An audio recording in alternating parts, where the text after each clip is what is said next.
تعالى في القرآن الكريم أعوذ بالله من الشيطان الرجيم يا أيها الذين آمنوا لا تلهكم أموالكم ولا أولادكم عن ذكر الله ومن يفعل ذلك فأولئك هم الخاسرون صدق الله العظيم. Bapak-bapak, ibu-ibu, kaum muslimin, para jamaah Masjid At-Taqwa yang dirahmati dan dicintai Allah Subhanahu wa taala.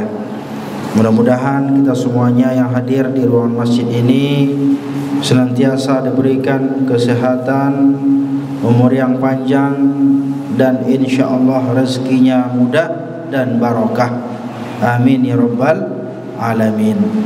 Ma'asyiral muslimin, bapak-bapak, marilah kita bersyukur kepada Allah Subhanahu wa taala. Alhamdulillah, pada kesempatan subuh hari ini kita masih diberikan kesehatan dan kesempatan oleh Allah Subhanahu wa taala. Alhamdulillah.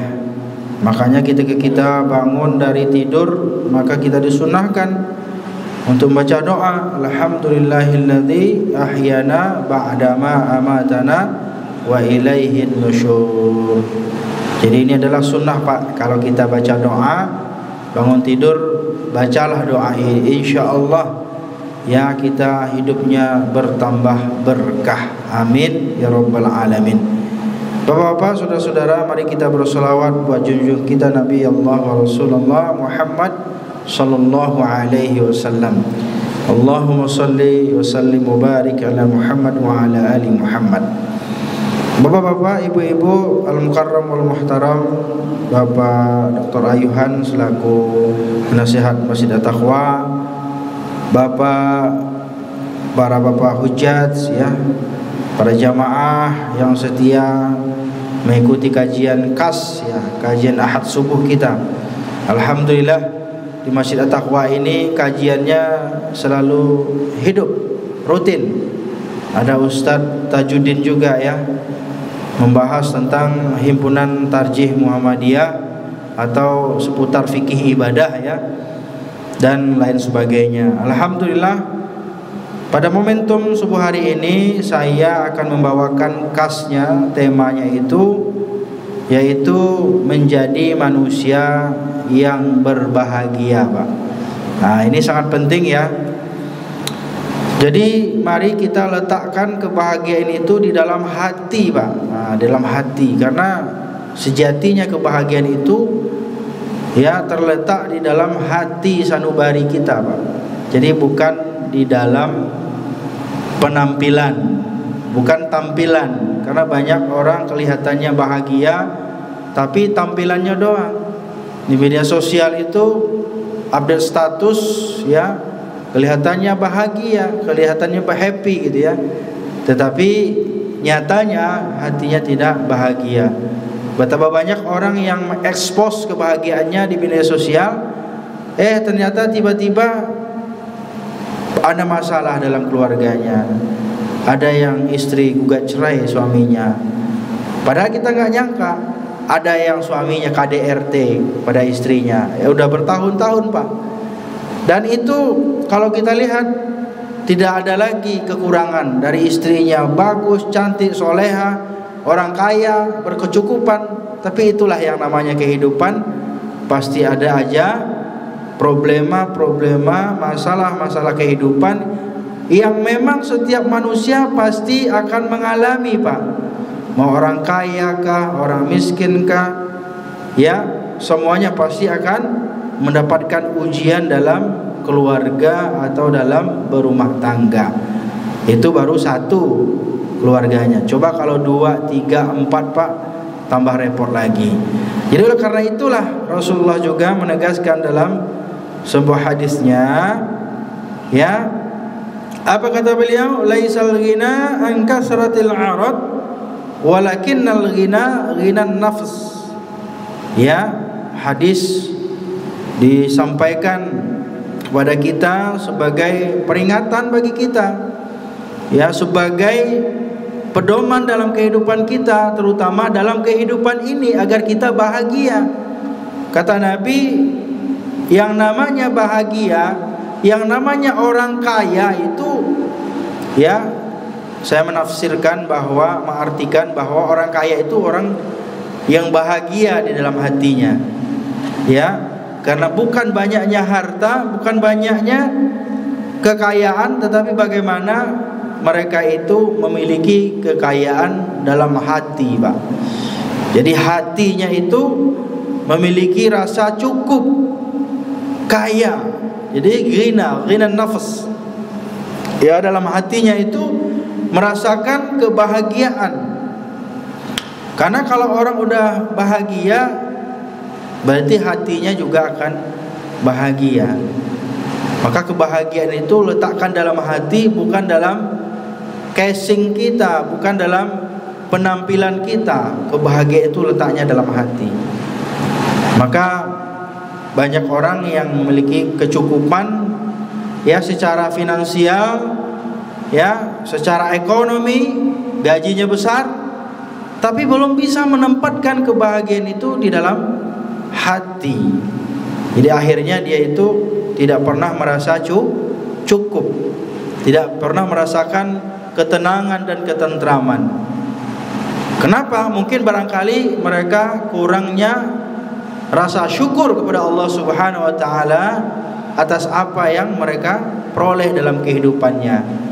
Makanya saya sampaikan bahwa bukan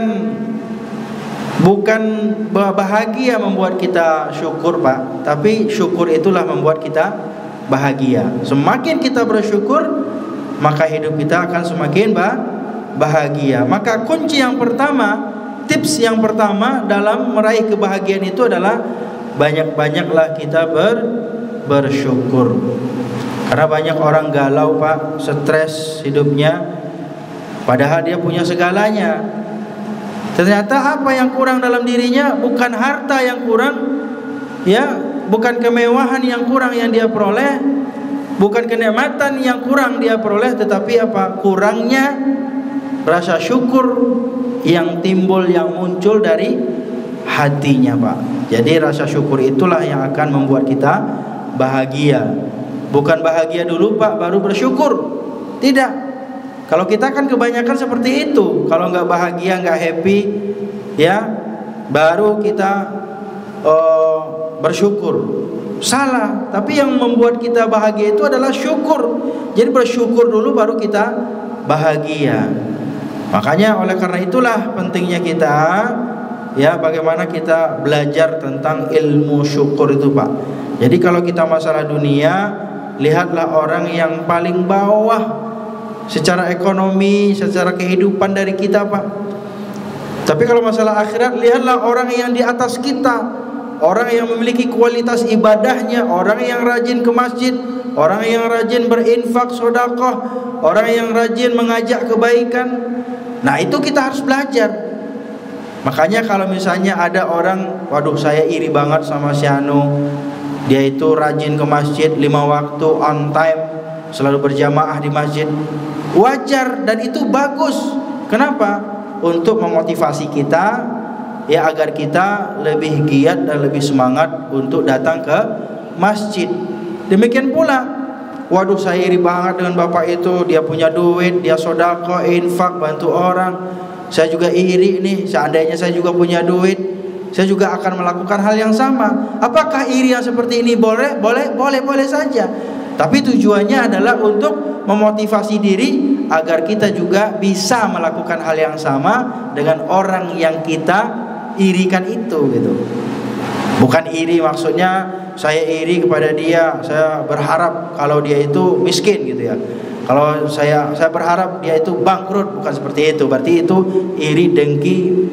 Berarti itu sesuatu hal yang negatif. Nah, maka motivasinya kalau kita masalah akhirat itu, kita lihatlah orang yang paling sukses dari kita. Artinya apa? Orang yang paling sukses ibadahnya, ya, rajinnya ke masjid, ngajinya, orang yang rajin sedekahnya, orang yang rajin sholatnya, ya, rajin apapun lah, gitu ya, hal-hal yang kebaikan. Dia rajin, kita merasa iri karena kita belum bisa melakukan hal demikian. Kemudian kita timbullah semangat itu untuk melakukan kebaikan itu. Itu iri yang bagus. Jadi oleh karena itulah Bapak Ibu yang berbahagia, kita perlu yang namanya motivasi dalam kehidupan. Salah satu motivasi kita dalam kehidupan adalah kita perbanyaklah ya dalam menghadiri majlis-majlis ta'lim atau majlis-majlis kajian. Nah, inilah salah satunya Bapak Ibu. Insyaallah di Masjid At-Taqwa ini kita selalu hidup kegiatan-kegiatan kajian-kajiannya. Mudah-mudahan Bapak Ibu, kehadiran kita di Masjid At-Taqwa ini dapat membawa semangat dan motivasi dalam melakukan ibadah kepada Allah Subhanahu wa taala. Bapak Ibu, setiap orang pasti menginginkan yang namanya hidup bahagia. Saya ingin bahagia, Bapak ingin bahagia, semuanya.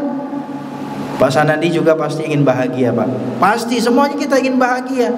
Cuman kadang-kadang kita melihat banyak orang yang kadang-kadang ya tidak bersyukur dengan kebahagiaan yang dia peroleh saat ini, Pak. Kita udah punya, alhamdulillah, walaupun pas-pasan rezekinya, tapi cukuplah untuk menghidupi anak istri, ya kan? Walaupun kita biasa-biasa aja, alhamdulillah kita punya istri. Kita lihat kepada orang yang lain, ya mungkin dia tidak punya istri, alhamdulillah kita punya anak. Mungkin orang lain tidak punya anak, alhamdulillah kita punya tetangga, punya saudara. Kita bersyukur dengan kondisi dan keadaan ini. Jadi oleh karena itulah kebahagiaan itu Bapak Ibu, jangan tunggu orang lain memberikan kebahagiaan kepada kita, Pak. Tetapi yang paling benar itu adalah ciptakan kebahagiaan itu dalam keluarga kita sendiri. Ciptakan kebahagiaan itu dalam diri kita itu sendiri. Karena banyak orang yang mencari kebahagiaan itu tapi menempuh jalan sesat, Pak. Pengen dapat harta, pengen dapat duit, ikutlah judi online. Bahaya itu. Pengen dapat duit instan, ya kan? Pengen cepat dapat duit, ikutlah pinjol. Akhirnya terlilit.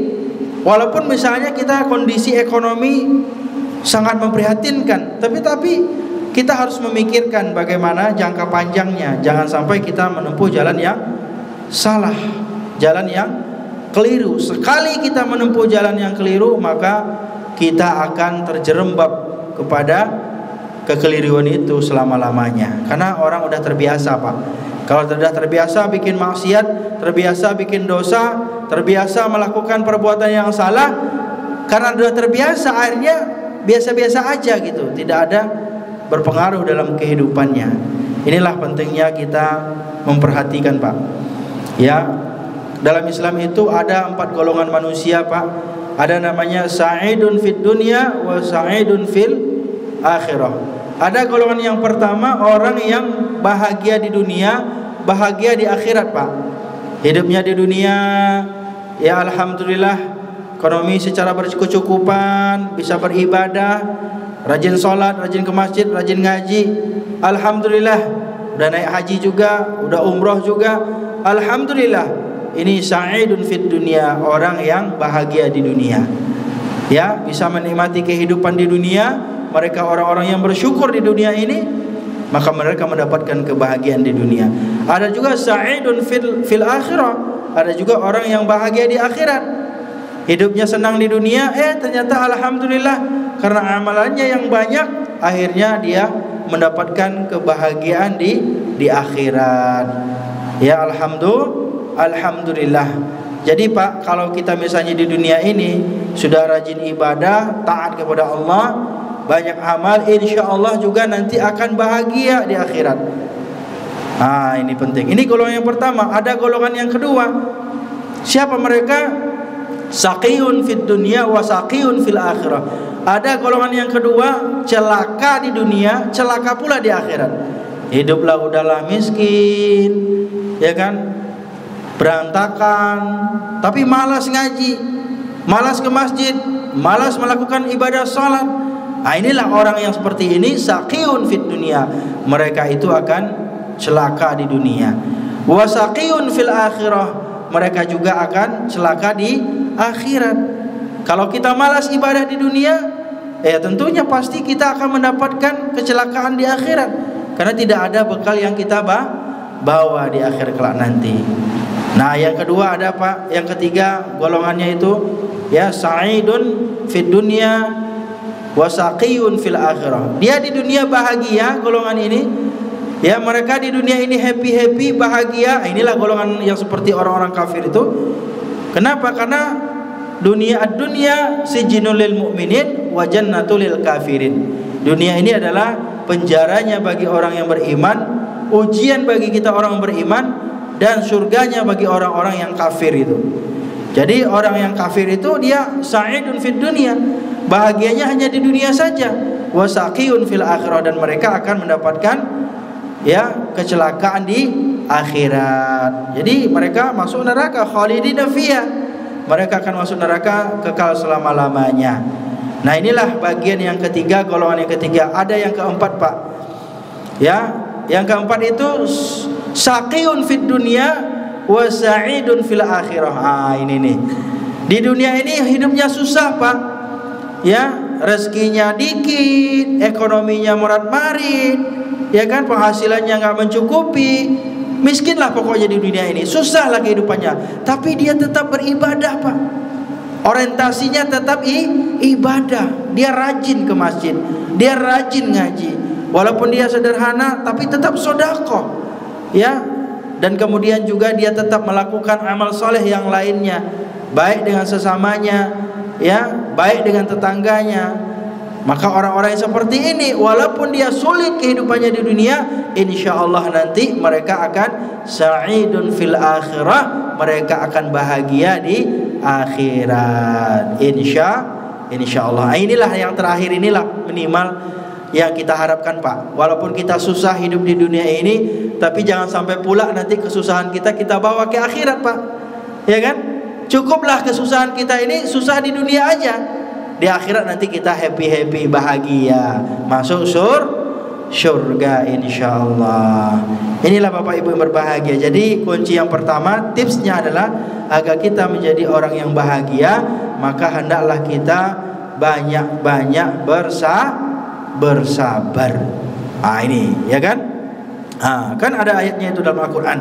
Washkuruli wala takfurun. Ya. Hendaklah kalian bersyukur kepada aku, kata Allah, jangan kalian mengkufuri. Kenapa? Karena kalau kita kufur dengan nikmat Allah ini, maka ingatlah azab Allah itu sangatlah pedih. Inna azabi lasyadid, di ayat yang lain nyatakan, sungguh ya azabku sangatlah pedih. Jadi kalau orang tidak bersyukur di dunia ini, ya, dengan hidup yang diberikan Allah Subhanahu wa taala, maka mereka juga akan mendapatkan ya balasan nanti di akhirat.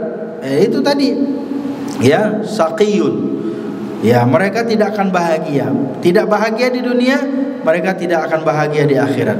Yang kedua, tipsnya bahagia itu adalah amalan salihah, yaitu adalah orang yang senantiasa melakukan amal kebaikan, Pak, amal soleh. Jadi jangan tunggu nanti-nanti, Pak, nanti kita keburu mati.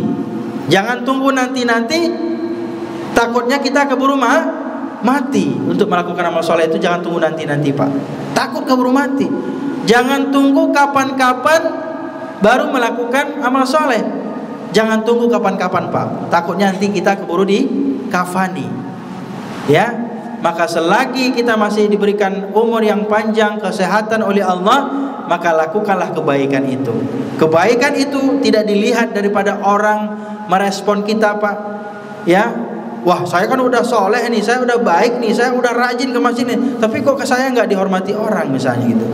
Kok saya nggak dihargain orang, kok saya nggak dipuji orang. Tidak perlu penghormatan manusia, tidak perlu penghargaan manusia, tidak perlu ya pujian dari manusia baru kita melakukan amal soleh, Pak. Tetapi yang paling penting bagi kita adalah ketika kita melakukan amal soleh itu adalah pujian dari Allah Subhanahu wa ta'ala. Man 'amila shalihan min dzikri aw unsa wa huwa mu'min, ya, kata Allah dalam Al-Quran, barang siapa yang melakukan amal soleh, kebaikan, baik laki-laki maupun perempuan, wa huwa mu'min, maka sesungguhnya mereka itu adalah orang-orang yang benar-benar beriman, Pak. Ya, falanuhyiyannahum hayatan thayyibah, ya, falanuhyiyannahum nahu, ya. Maka sesungguhnya Allah Subhanahu wa taala, orang yang tadi melakukan amal soleh, laki dan perempuan, maka Allah Subhanahu wa taala akan memberikan balasan, ya. Balasan apa? Hayatan thayyibah, yaitu hidup yang bahagia, Pak. Nah, ini jaminan dari Allah nih. Siapapun di antara kita menjadi hamba Allah yang taat, yang rajin ibadah, yang benar-benar beramal soleh, walaupun amal soleh kita itu kecil, Pak, tapi selalu kita lakukan, maka Allah Subhanahu wa taala menjanjikan kepada kita hayatan thayyibah, yaitu adalah apa? Kebahagiaan, Pak. Luar biasa. Ini Allah yang menjanjikan kepada kita. Makanya kalau kita nggak menemukan bahagia, harta udah punya, rumah udah bagus, mobil udah mahal, istri udah banyak, anak juga udah ada, nggak bahagia juga. Oh, mungkin ada satu yang kita kurang. Apa itu?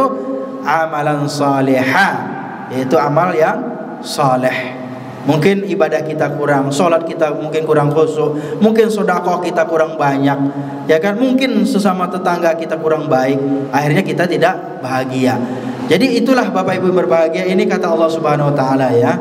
Jadi oleh karena itu pentingnya kita memperhatikan bagaimana kita sebagai seorang muslim, ya, kita harus memanfaatkan waktu kita untuk melakukan amal saleh. Allah Subhanahu wa taala berfirman, walladzina hajaru fillah min ba'di ma zalamu min ba'di ma zulimu, ya. Allah Subhanahu wa taala katakan, dan orang-orang yang berhijrah karena Allah sesudah mereka dianiaya. Ini kan sebenarnya tamsilan kepada kita, ya. Ya, bahwasanya dulu di zaman para sahabat Rasulullah itu kan, mereka itu kan berhijrah, ya. Berhijrah, ya, mereka itu beriman kepada Allah Subhanahu wa taala, yakin kepada Allah setelah mereka itu dianiaya, dizalimi, ya. Kemudian apa kata Allah Subhanahu wa taala? Pasti kami akan memberikan tempat yang bagus kepada mereka.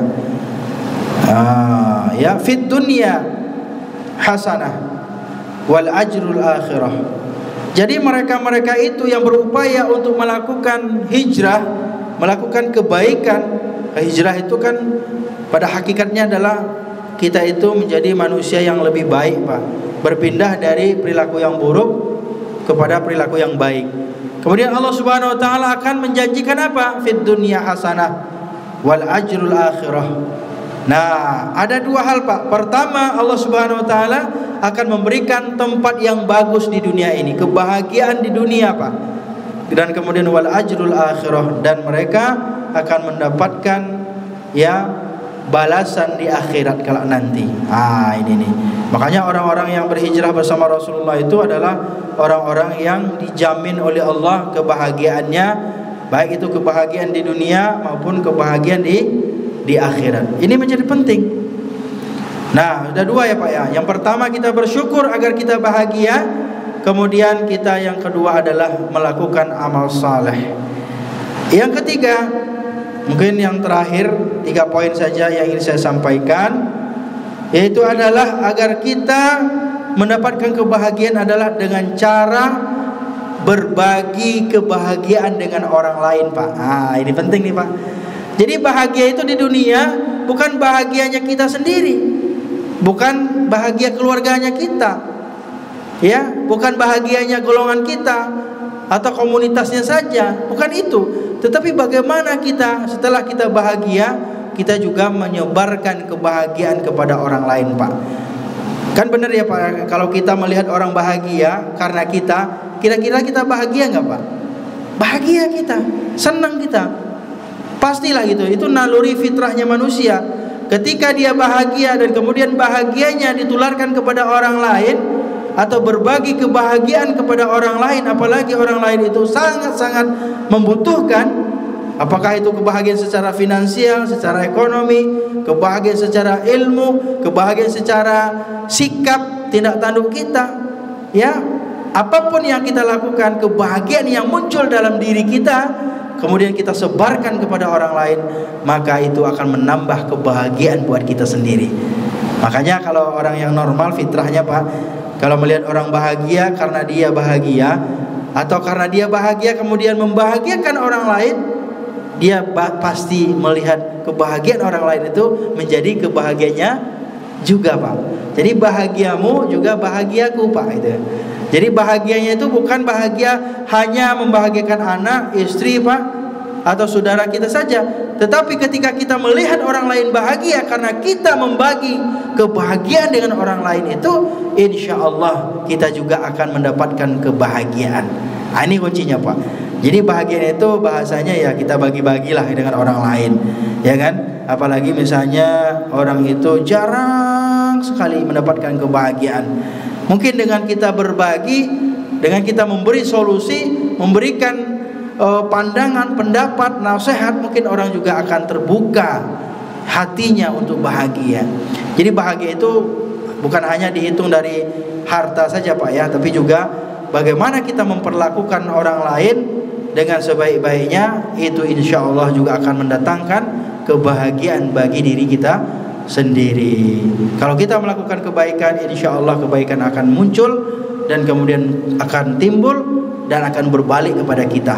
Sementara kita melakukan keburukan, kejahatan kepada orang lain, maka kejahatan juga akan timbul dan muncul kepada diri kita. Nah, itulah kuncinya Bapak Ibu yang berbahagia, saudara-saudaraku, pada kas kali ini. Mudah-mudahan ada manfaatnya buat kita semuanya. Mari kita sama-sama berbahagia. Berbahagia, mudah-mudahan kita dengan berbahagia itu kita bisa mendapatkan kebahagiaan dari Allah Subhanahu wa taala. Bahagia itu kuncinya ada salah satunya adalah ikhlas Pak. Ikhlas dengan takdir, ya, dengan takdir yang telah ditetapkan oleh Allah Subhanahu wa taala. Demikian, terima kasih atas perhatiannya dan mohon maaf jika ada kesalahan. Nasrun minallahi wa fathun qarib basyiril mu'minin. Wassalamualaikum warahmatullahi wabarakatuh.